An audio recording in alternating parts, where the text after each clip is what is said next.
Welcome, Asim. Thank you so much, Firdaus. Thank you for having me. Before we start the topic, first हमारे जो viewers हैं, आपका litigation journey है, उसके बारे में slightly brief चाहेंगे. क्या आप तक के challenges रहे? कैसा आप तक आपका journey रहा है? Okay. So basically, I have been practicing at Bombay High Court from past 7 years now. And before this, I'm actually an accidental lawyer. Before this, I was in the field of management and finance. So I have 3 to 4 years of experience in that field. But because I started studying LLB, because a businessman should always have an idea about law, right? How law works, so that it impacts the companies, it impacts the business, it impacts the taxation and everything. So I studied law because of that. But I got a case as soon as I completed my LLB and as soon as I gave my AIBE. So I got a case from a friend which involved a very good legal point with business scenarios. So just for the sake of, because I was a lawyer already, I took up that case and that started my interest in this field. And after I took up that case, and once I presented the arguments before the High Court, so I was just pulled into this field. So it has been almost 7 years now for me practicing before Bombay High Court. And I have also practiced at all the civil courts, criminal courts, along with DRTs, DRATs, NCLTs, and NCLATs. So it has been a beautiful journey, a bit tiring and tedious one, but surely beautiful. Yeah. So what about your territory? Like, only you are in only for Mumbai or outside Mumbai also? I majorly practice at Bombay right now, but I have also practiced at other jurisdictions. For example, Delhi I have done, Kolkata I have done, then I have been to Jaipur High Court as well. So it depends on basically what the clients want us to do and where the cases of the clients are. We generally get clients who are from corporate background and all those things. They have their industry, so they have multiple cases in multiple jurisdictions. So if we get such a client, then we have to appear for them because they trust us to take their case and see it through. So if such an opportunity comes, we definitely go. And I have traveled a lot regarding cases in different jurisdictions as well. That's really good to know that. और एक Yeah, advocate के लिए proactive होना बहुत जरूरी है. Not only active, absolutely. proactively. Yes. Absolutely. That's right. Yes, sir. Today we are going to discuss on maintenance in the Right. point of Muslim law, which is Right. very helpful to our viewers. Reason being, in Right. these days, it's a burning issue, right? Right. So Right. definitely, and जो भी हमारे viewers इस video को देख रहे हैं, वो अपने जो भी questions हैं, वो comment box में डाल सकते हैं. So definitely उनका answer देंगे.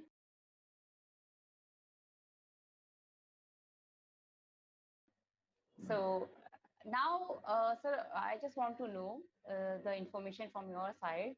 What is the provision of maintenance? यानी maintenance के क्या provisions in a Muslim law में है, ठीक है? Right. And ये मुस्लिम लॉ में जो मेंटेनेंस होता है, लाइक वाइफ का मेंटेनेंस किस तरीके से होता है, एक बच्चों का मेंटेनेंस किस तरीके से होता है, पेरेंट्स का मेंटेनेंस किस तरीके से होता है, बिकॉज बहुत ज्यादा इसमें कॉन्ट्रडिक्शंस एंड डाउट्स आते हैं.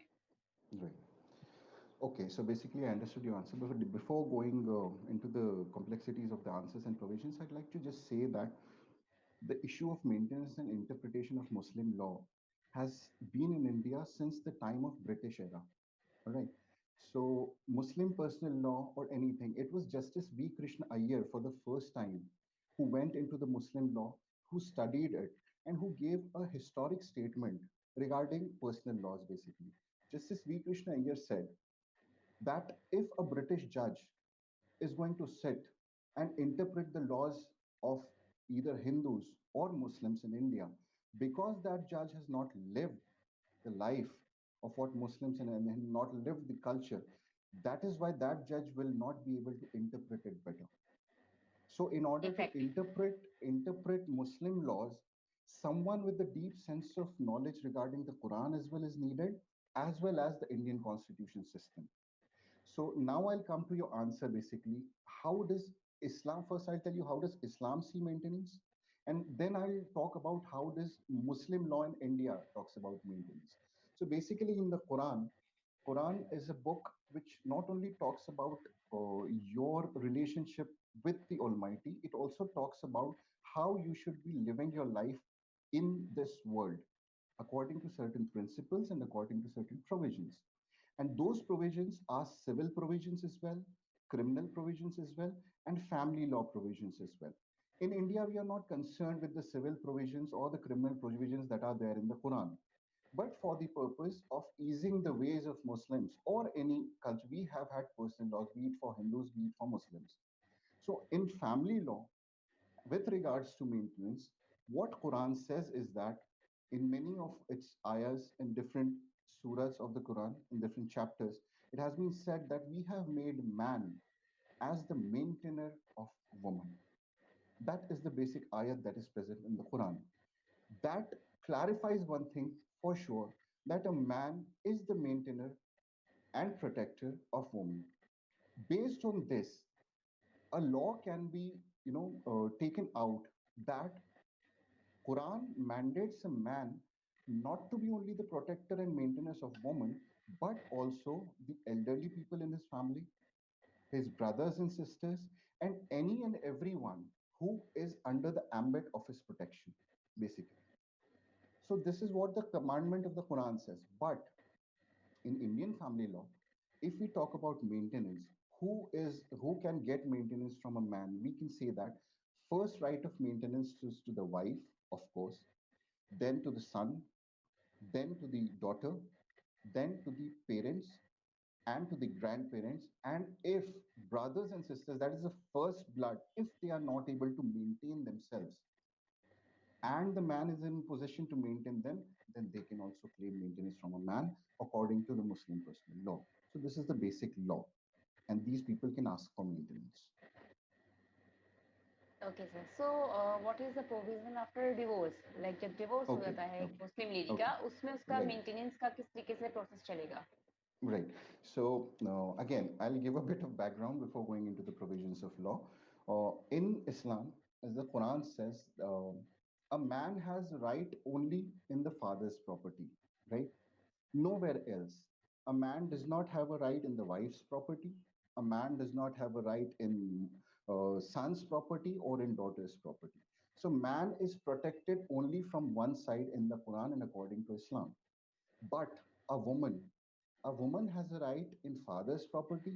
A woman has a right in brother's property. A woman has a right in son's property. And a woman also has a right in husband's property. So therefore, first this issue came up a long time back. There was a famous case of Saira Banu, not Shaira Banu, which is the present triple divorce case. There was a case of Saira Banu, whereby the apex code, because under the provision of section 125 of CRPC, a divorced woman. Sorry to interrupt you it was Shabano's और Shayara Bano Saira, just I'm clear coming to Shabanu also. Oh, Saira okay, Banu was okay, prior to Shabanu, prior okay, to okay, okay. Shabanu. Because Okay. I was a bit confused. Okay, okay. No, You no, no, continue, no. please. I can It's okay. understand the It's okay. It's okay. confusion. It's okay. Yeah. So, because there was in Indian judicial system, women after getting divorced were approaching the courts of law under Section 125 of CRPC and other sections as well, claiming maintenance from the husbands.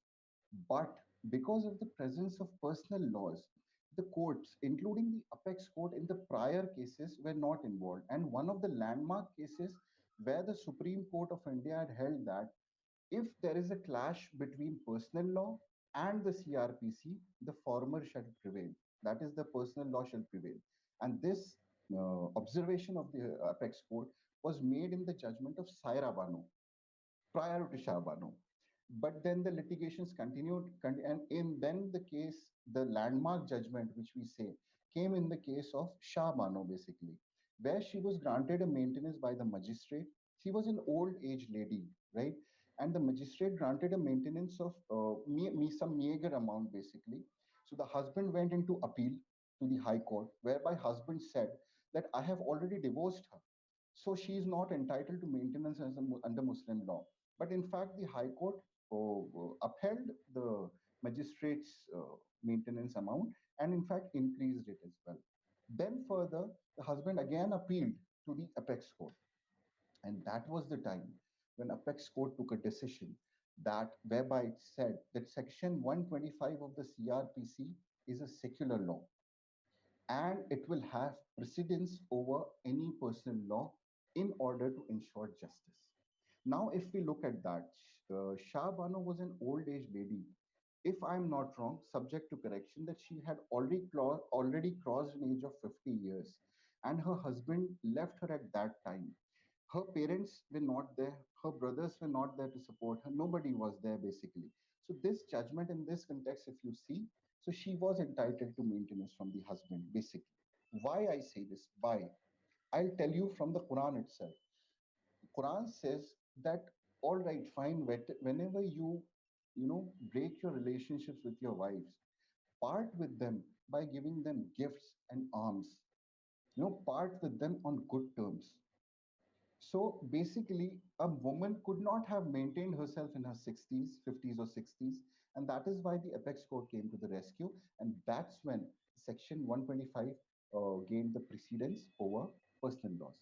Then, but a furor happened obviously in the community because the community was not ready maybe to take this into leap. So the government of that time, I won't take names, the government of that time, what they did is they passed an act, the Muslim Women Protection of Rights on Divorce Act of 1986. In that act as well, section 3 of that act and section 4 of that act talks about maintenance of women after divorce.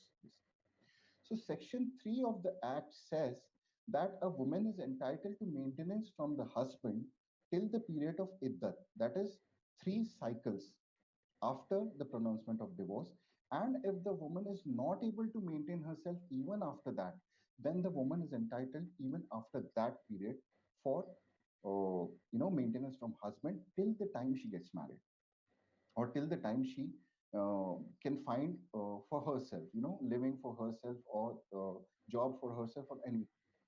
And in addition to that, in that particular act, there's a section 4 as well, which says if the husband is not able to maintain the woman, then the woman can claim maintenance even from her father or brother or close away relatives, and even these people are not there.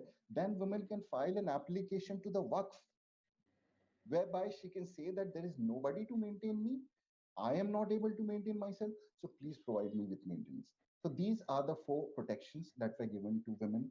And let me add it, if just for a moment I may, that these protections in this particular act of 1986 are closest to the Quran, what Quran says, because a woman is protected on 4 sides by the Quran, by father, brother, son, and husband for maintenance as well.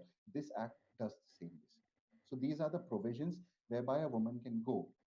Recently, and not quite recently, in some recent past, basically, there has been now Domestic Violence Act as well. Under the provisions of Domestic Violence Act as well, a woman can, claim residence, right to residence, and she has right to maintenance as well. So at the present moment, maintenance can be granted under 2 laws, that is Domestic Violence Act Section 125 of CRPC, as well as the Act of 1986, Protection of Muslim Women Rights on Divorce Act, basically. Okay. So ultimately, the responsibility of Waqf board, you want to say? Respons- responsibility of Waqf board. responsibility of work board. It should come to the rescue of such women. Yes. At the Okay. end, if nobody else is there, then the work. Okay. Okay. So my next question and my next information I want from your side is like, Sure. what is the provision of the maintenance for illegitimate child in a Muslim law? Is there any In Muslim provision?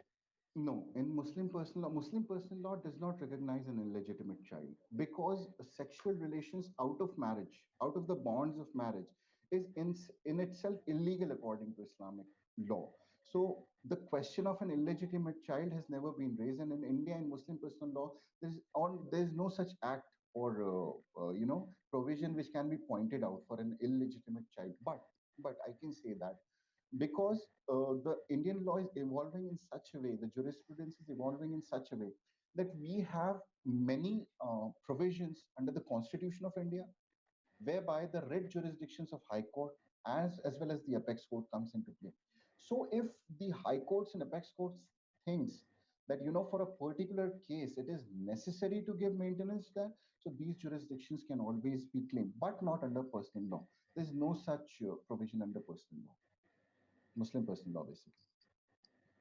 Okay, sir. So, what is a triple divorce? Like triple divorce is a very burning issue in these days. Like अभी बहुत बहुत ज़्यादा हल्ला हुआ था इस पे. So ये All right. exactly क्या चीज़ है and जो नई रूलिंग्स आई हैं अभी जो नया लॉ Okay. जो आया है ट्रिपल डिवोर्स को लेके कि लाइक आप ये Right. जो एक Right. मजाक बन के रह गया है टेलीफोन पे आपने डिवोर्स दे दिया है ईमेल से आपने Yeah. डिवोर्स दे दिया है so उस चीज़ को प्रिवेंट Absolutely. करने के लिए जो नया लॉ जो आया है वो क्या है आई Right. मीन वुमेन्स के राइट मुस्लिम वुमेन्स के राइट्स को प्रोटेक्ट करने Right. के लिए लॉ है वो क्या है Right. Okay. So I'm sorry again. I'll have to go in a bit of background to again, explain this issue.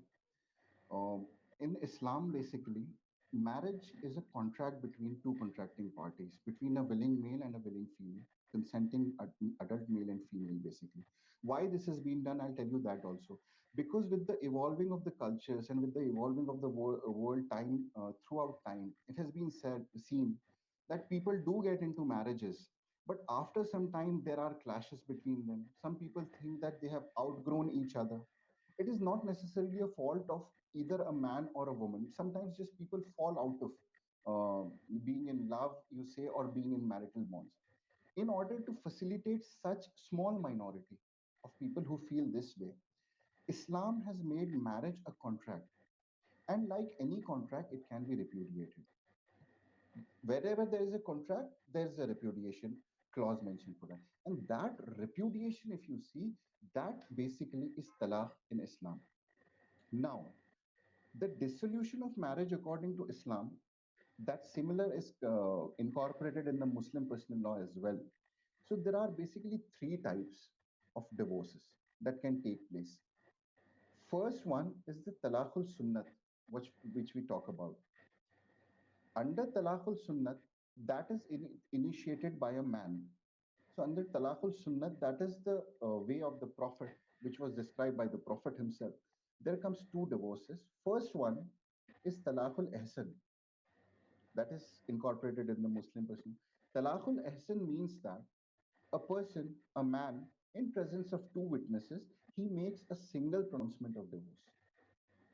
Just a single pronouncement that I, so and so, just pronounce talaq upon her and I don't want to cohabit with her. That is in the presence of two, single talaq. That is talaqul ihsan basically. What happens after talaqul ihsan is that the marriage is does not is not in subsistence anymore, but this talaq can be revoked within a period of iddat, that is 40 days after pronouncement of divorce. And according to some different fiqhs in jurisprudence, it can be revoked even after that, performing a new by writing a new contract of marriage basically. So that one is talaqul ihsan. It is pronounced only once. In talaqul sunnat itself, there's second type of divorce, that is talaqul hasan. That is also applicable in Muslim law. Talaqul hasan means three pronouncements of divorce in three different months after passage of 40 days, three times, in three different sittings of divorce, and that divorce basically becomes irrevocable. Now now comes the question of talaqul biddat. Biddat is something that is called innovation. And this term biddat was even present during the time of Prophet Muhammad, who's and biddat means innovation. It was not pronounced as such, it was not given ever as a law, but some people used to pronounce three talaqs in a same sitting, in an instant, in one sentence. And that came to be known as instant triple talaq. Even during the time of the Prophet, it was called talaqul biddat, and it was not, it was not told to be done so. It was not recommended basically. So what happened? I'll tell you one more instance. In the time of first Caliph of Islam, that is Hazrat Umar, which we call about the second Caliph of Islam, he in fact criminalized instant triple talaq. He said that any person who gives instant talaq to his wife will be subject to a punishment that would be flogging or something like that. So instant triple talaq was never recommended. Was in fact every time somebody came, the law came to restrict triple talaq. Now what happened? But in Muslim personal law in India, Even though it was called as talaqul biddat, it was still accepted. Then what happened in the year 2017, the landmark judgment of that Shaira Bano came, whereby the apex court vehemently just struck down that provision and said that instant triple talaq is unconstitutional and cannot be let to move forward. That judgment opened up the gates for the passage of the legislation, which we call as the Muslim Women Protections of Right on Marriage Act of 2019, basically. That act then criminalized instant triple talaq. If any person pronounces talaq to his wife 3 times in a single sitting, that person, if the crime is proved upon him, he'll have to face a jail term of up to 3 years. So this act basically criminalized triple talaq. But there's a confusion still that remains. Instant triple talaq has been banned in India. Talaqul Hasan, which is three talaqs in three different sittings, has still not been banned. In fact, I'd just go forward and say that the constitutional validity of the Act of 1986, as well as divorces pronounced by, was upheld by the apex court not once but in catena of judgments. One of was Daniel Latifi versus Union of India. There's a judgment by the apex court where the constitutional validity of Act of 1986 was upheld, that it is not beyond the constitution. So basically, Muslim law has been upheld till now. Talaqul Hasan, Talaqul Ehsan, both are in practice even as of now. But Talaqul Biddat, that has been completely struck down by the apex court and now criminalized by the new legislation. So, what is the provision of khula? I mean, what is exactly? Yeah, so we have talked about the divorce which can be initiated by a man now, which I have given you. Similarly, there's a misconception that khula is a divorce that is initiated by women. Of course it is, but it is not initiated solely by a woman. So I'll just make the categories for you. I have talked about first the categories where a man gives a divorce, a man initiates the divorce. Second category is the divorces under personal law as well as Islamic law, whereby the woman can initiate a divorce. Now, there are three ways in which a woman can initiate a divorce, basically. First one, that is an accepted way by the courts of India as well as by the Muslim personal law, is talaqul tafwiz. It is called as talaqul tafwiz. As I said, that a marriage is a contract between two individuals in Islam. So, while performing the nikah, the woman has a right to incorporate a condition in that nikah nama that the husband should delegate the power of divorce to me on non-fulfillment of a condition. If such a nikah is signed, if such condition is put in the nikah and the husband does not fulfill any of the conditions that was pre-agreed to between them, right? Then the woman can divorce herself from marriage. Unfortunately, this practice is not, it is not practiced regularly or generally in the community or the culture, if you say. So, woman has every right to incorporate that condition in the nikah nama, and if that condition of delegation of divorce, that the husband should give the divorce right to the woman, is incorporated in the nikah nama, then she can initiate the divorce by talaqul tafwiz, and that is in the Muslim personal law as well. Second would be lian, but I would not go into that. I would not go into the provisions of the lian because it is not practiced basically. But there's a judicial decree as well, whereby Dissolution of Muslim Marriages Act of 1939 has been passed by India in India, and it is still in progress. So a woman can go for judicial decree of separation as well under this act. A Muslim woman has a right to do so, and there have been provisions in Section 2 of the act. There are some conditions like if a husband has neglected the duty to maintain her, if the husband has been, imprisoned for life, or if the husband has unsound mind, or there are certain conditions prescribed, or has the husband has left her and not returned for more than 4 years. So in these conditions, a woman can approach the family court under Dissolution of Muslim Marriages Act of 1939, file an application and get the judicial decree of divorce. So these are the three ways in which a woman can initiate divorce. Now I'll talk about khula. Unfortunately, everybody thinks that it is initiated by women. Of course it is, but khula and mubarat, these are two ways in which a marriage can be dissolved on mutual terms. Now I'll tell you about khula. In khula, basically what happens, the wife comes forward due to whatever peculiar reason is there. She says that I cannot continue this marriage with this person, with my husband, and I want a dissolution for it. And for that purpose, I am willing to give up my dower. Whatever meher has been given to me, I am willing to give that up, or I am willing to give up anything that was given to me in exchange of marriage by my husband. It may be property, it may be jewelry, it may be some amount of money or anything that was given to her. So in exchange, I am willing to give this up and exchange for this, dissolve my marriage.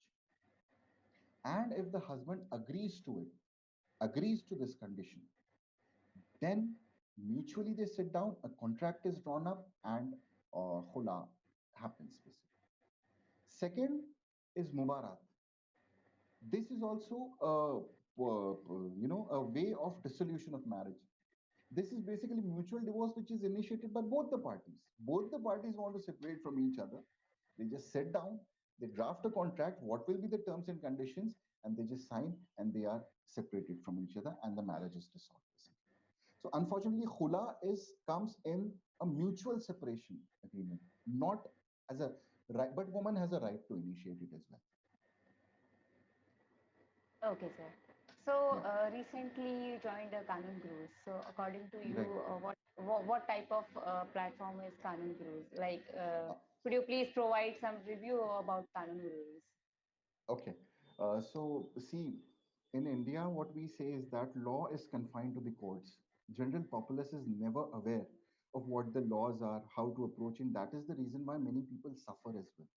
So there is a very urgent need in India to, set up platforms where people can, listen to lawyers, listen to law points. They can know their rights and obligations, and then they can move forward in the society. That is the reason why I really appreciate the initiative of Kanoon Gurus, what you are taking. I'm an avid watcher of all your videos. You pick up very good topics, and to educate the people, you bring very good people who can speak about the topic. So basically, you're bridging the gap between the law and the people, which was existed in India.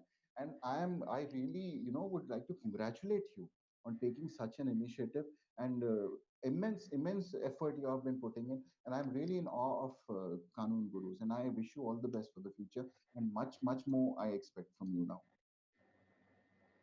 Okay, sir. Thank you so much, sir, for your time and for your words. It Thank was you. a pleasure. Thank you so much for calling me. Thank you so much. Thank you,